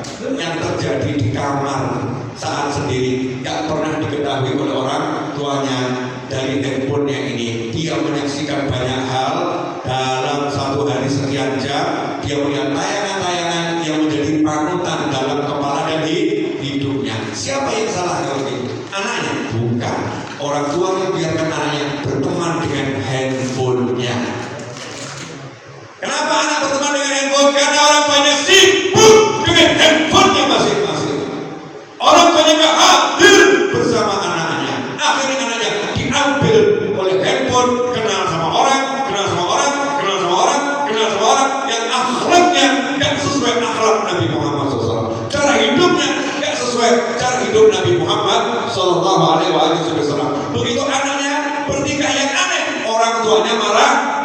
Padahal yang merusak adalah orang tuanya sendiri. Nabi gak mungkin salah. Kedua orang tuanya yang menjadikan Yahudi, Majusi, Nasrani, ya orang tuanya. Karena anak itu lahir bersih, suci, gak punya satu titik kesalahan. Betul. Alhamdulillah. Lihat jam. Ya, 22:11. Sudah 1,5 jam saya berbicara. Dan sudah lebih dari 3 jam antum duduk. Betul? Iya. Berarti antum lebih hebat kan? Betul? Ya enggak juga sih. Perjalanan saya sampai sini kan panjang juga ya. Saya dari alhamdulillah semalam dari sampai biar terbangnya lancar ke sini. Saya bisa saja dari sampai terbangnya pesawat sore sampai Jakarta maghrib bisa, insya Allah, karena ada pesawatnya. Cuma kan lagi banyak karhutlah di sana. Nah kalau kemudian pesawatnya delay, terus saya telepon Pak Tarsono, maaf ya, saya nggak bisa terbang hari ini, pesawatnya di-cancel terbang. Kan kasihan Pak Tarsono nanti, ya, kasihan teman-teman di sini, dan saya juga kasihan kehilangan banyak pahala. Maka saya rubah, saya terbang dari Palangkaraya. Dari sampai ke Palangkaraya itu jalannya, ya masya Allah jalan gitu ya. Kemudian harus jalan darat kurang lebih 5 jam. Terbang carinya awal biar bisa sampai di sini sesuai waktu yang sudah kita niatkan dan rencanakan dengan izin Allah Subhanahu wa Ta'ala. Jadi saya itu perjalanannya bukan baru dari mana? Antum baru 3 jam. Jadi siapa yang lebih hebat? Fastabiqul khairat. Ini lagi besarin hati gitu loh ya. Fastabiqul khairat. Antum juga ngomong nyiapin acaranya dari mana? Wah kalah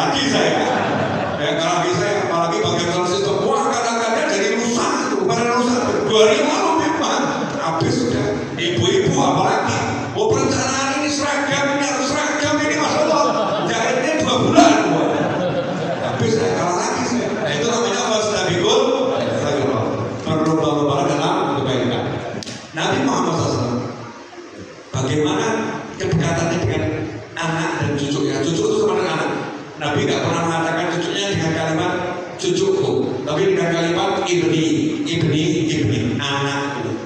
Untuk menunjukkan sangat dekat. Kalau bilang cucu kan berjarak ya. Cucu itu kan anaknya ya. Tapi Nabi ketika membahasakan untuk cucunya, beliau mengatakan dengan ibni, anak laki-lakiku. Padahal itu cucu laki-laki beliau. Maka kata ayah atau kata ibn, anak dalam bahasa Arab bisa berarti itu ayah, bisa berarti itu paman. Kata anak bisa berarti itu anak, bisa berarti itu cucu. Bahasa Arab itu luas. Contoh Nabi dengan Sayyidah Fatimah Zahra alaihissalam. Bu, ini susah dicontoh, tapi bukan mustahil.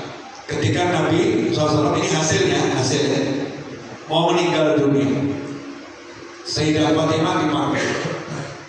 Di sampingnya kan ayahnya ada di situ, dipanggil mendekat, dibisikin, nanti kumpul semua, dibisikin, nangis sejadi-jadinya, tanpa suara. Jangan dibayangkan nangis sejadi-jadinya itu seperti dalam sandiwara, nggak ada. Ini putri Nabi beradab nangis ya, nggak ada suara yang kuat, ditahan gemuruh hanya tidak ada. Air matanya itu berderet.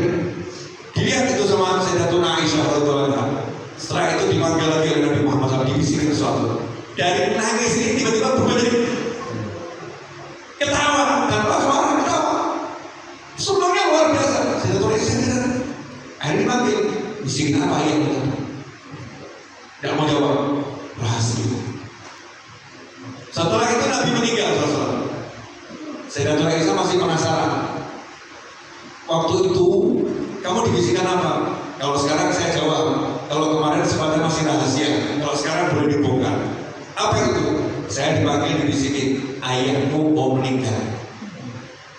Sakitnya Bapak Bukhari, sakit yang akan meninggal dunia. Nangis Sayyidah Fatimah. Nah sekarang kalau ada seorang bapak atau ibu sakit kronis, terus bapak ibu dibisikin dokter ya, usia bapak kurang 5 jam. Menurut ilmu medis ya, karena ini sudah pecah, udah begini. Anaknya dipanggil, bapak mau mati. Anaknya mungkin sedih, ya mungkin sedih, tapi ada juga yang datar, biasa-biasa saja. Tapi masih banyak yang mungkin sedih. Ayo, insya Allah jangan mau begitu, mungkin begitu ya. Terus nanya lagi, nah bisikan kedua apa yang kamu ketawa? Ayah saya panggil bisikin, jangan khawatir. Gimana ya jangan khawatir? Dari semua anak dan keluargaku, kamu yang paling cepat nyusul bapak. Bahagia. Pertanyaan saya, kalau itu terjadi sama kita, terus anak kita bisikin, menurut mimpi ayah, kamu yang paling cepat nyusul. Anaknya jadi nangis atau tambah nangis? Bapak jangan ada nih, kalau mau mati sendiri. Jangan aja. Tapi Nabi Muhammad SAW saking cintanya sama anak, kamu bisa sama anak, walaupun beliau meninggal, pengen anaknya juga ikut meninggal bersama beliau, dan yang diajak meninggal bersama beliau, senangnya justru itu. Nah anak sekarang diajak duduk bareng bapaknya, diajak duduk bareng ibunya, kok protes dan beratnya luar biasa. Kenapa duduk bersama orang tua tidak menjadi kesenangan anak? Karena orang tua tidak menjadikan duduk bersama anak sebagai kesenangannya. Nabi Muhammad SAW setiap kali pulang dari pergi yang dicari putri dan cucunya, dipecut kening putrinya, Sayyidah Fatimah Zahra sudah punya anak loh, sudah punya suami loh, umurnya udah 30 tahun lebih loh, dikecup keningnya oleh Nabi Muhammad SAW, dan Nabi juga mengecup kening beliau alaihissalam. Sementara anak-anak kita kapan kita kecup keningnya? Dan kapan kita dikecup kening kita oleh anak kita? Nunggu jadi jenazah baru dikecup oleh sama anak. Ayah, ibu, jawab jenazah terlambat kenapa gak dari dulu? Naudzubillah men. Nah kita praktekkan itu, jangan ngikutin bisikan wah gak pantas, gak punya suami. Nabi ngecup kok kening putrinya. Itu ada sesuatu rahasia. Ngecup kening anak kita, suruh cium tangan kita. Itulah yang diajar Nabi Muhammad SAW. Jangan akhirnya naik punya waktu cari objekan. Ini berjuang untuk kamu cari nafkah. Ya berjuang, ke toilet sempat 5 jam.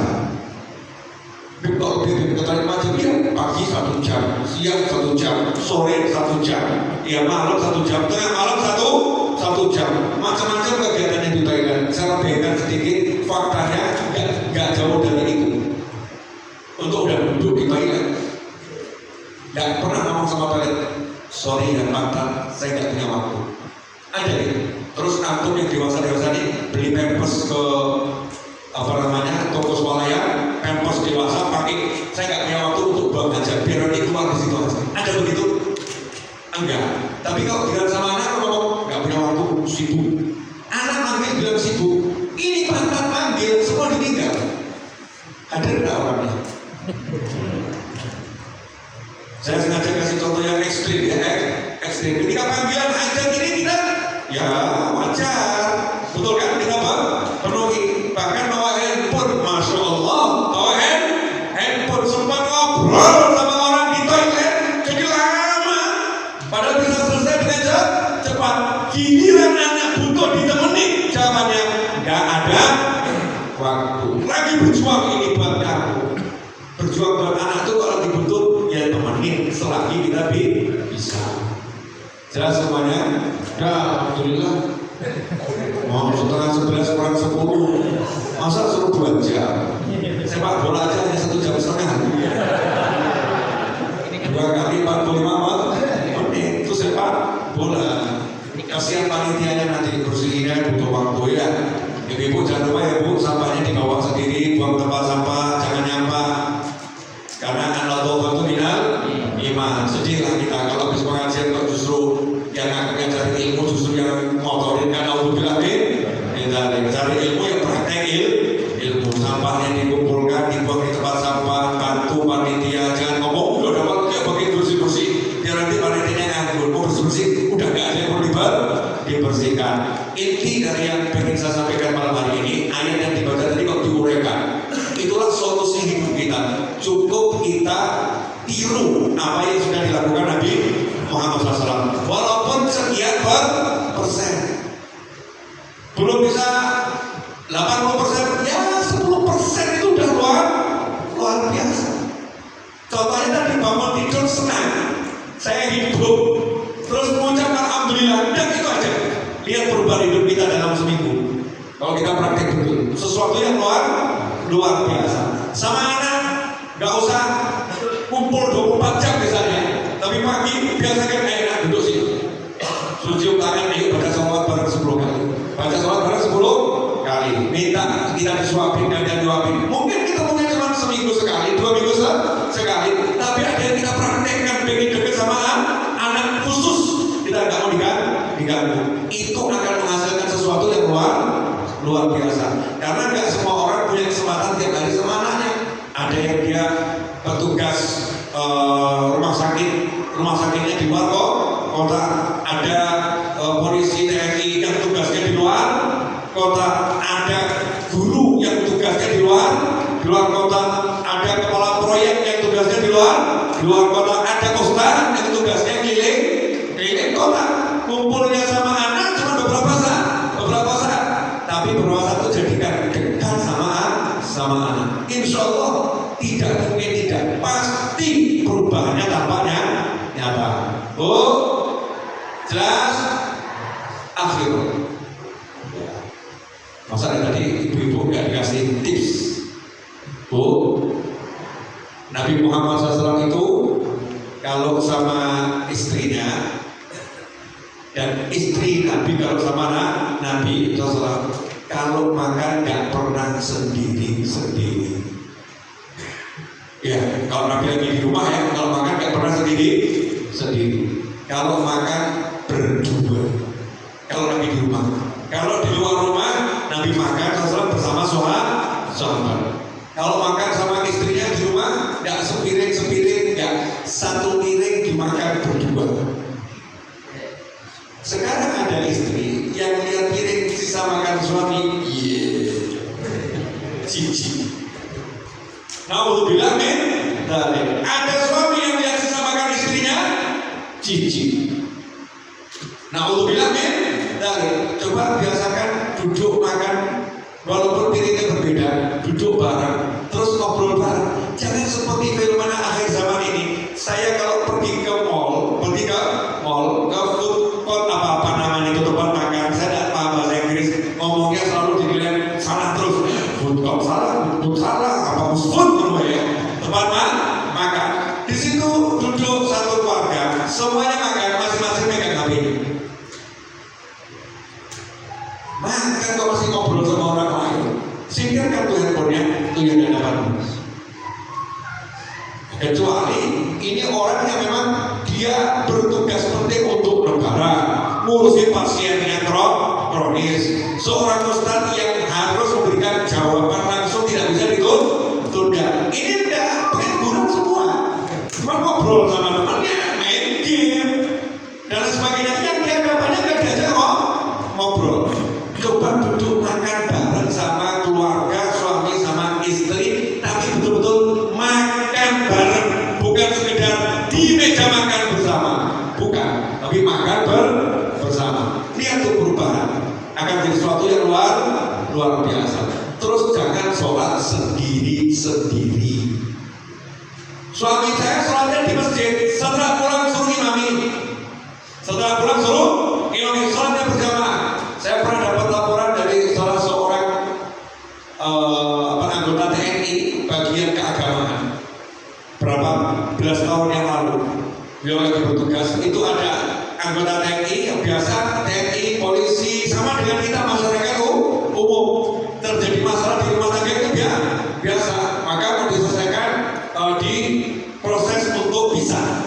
Mau bisa ada aturan di TNI, harus ada tanda tangan komandan. Datang ke komandannya, saya akan tanda tangani dengan syarat kalian berdua satu pekan sholat berjamaah. Nanti seminggu lagi datang ke sini, saya tanda tangan. Seminggu kemudian datang, terus komandannya ngomong, udah ya saya tanda tangani, jangan dan batal aja, gak jadi di tanda tangani. Kenapa? Kami rujuk dan kenapa bisa seperti itu? Allahu Akbar, waladzallin. Suaminya imami, istrinya masa ngomong, gak mau amin. No, gak ada dimajak, ampun, gak ada. Akhirnya istrinya, amin. Allahu Akbar. Enak aja, dia duluan, aku mau balapin, gak ada. Akhirnya ya rukuk aja nunggu suaminya. Allah Akbar. Dia sekarang sadar, saya ini harus ngikutin apa kata suami. Selesai sholat, suaminya doa, Rabbana hab lana min azwajina wa dzurriyyatina qurrata a'yun. Istrinya mau pisah kok azwajina. Jadi apa aja? Enggak ada. Istrinya amin. Selesai, suaminya kasih tangan. Akhirnya dia tangan. Sekian puluh tahun nikah, gak pernah begitu. Akhirnya hanya merasakan sesuatu, dan ternyata bapak sama ibu tidak begitu. Suaminya ke masjid sendiri, istrinya sholat di rumah sendiri, ngaji sejak nikah gak pernah tadarus, gak pernah bikin berjamaah, sholat berjamaah aja jarang. Hilang di pondasi utama. Makanya Allah gak ngomong kamu dirikan sholat, tapi apa? Wa'mur ahlaka bis sholat. Kalau urusan sholat jangan urusan sendiri, keluargamu juga aja sholat. Kata semoga berkah manfaat. Nah ini giliran doa. Nah ini doanya mau panjang ya doa, mau pendek juga doa. Intinya doa itu apa? Betul. Intinya doa terkabul. Dan saya itu musafir. Nah musafir itu udah berjaminan. Yang jamin itu Nabi Muhammad SAW. Doa musafir mustajab. Doanya musafir terkabul. Jadi saya mau doa pendek, mau doa panjang terkabul. Jadi kalau saya doanya pendek jangan protes. Yang penting kok wabillahi taufiq wal hidayah. Wassalamualaikum warahmatullahi wabarakatuh. Sudah doa ya. Semoga selamat, dapat rahmat, dapat berkah.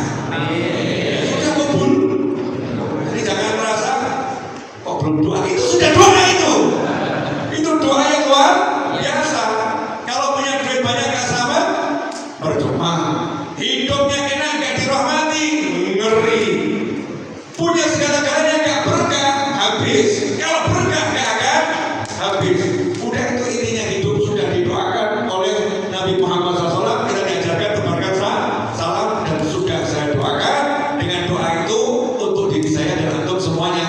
Untungnya saya ucapnya satu, yang balas banyak, yang balas banyak.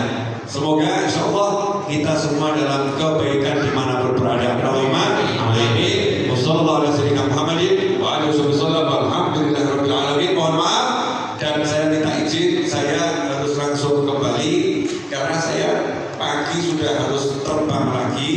Saya mau menyiapkan energi dan tenaga dan memberi waktu untuk keluarga. Jadi kalau saya pakai duduk lagi di tempat panitia, maka waktu untuk keluarga semakin habis. Keterlaluan Anda semua. Ini cara melarikan diri, bisa ditiru oleh Jazakumullah. Nanti sebagai syarat saya akan minum yang di sini, kemudian saya izin dan nggak usah salaman, bukan karena nggak berjabat tangan, tapi biar kita seperti belum berpisah agar segera bertemu kembali.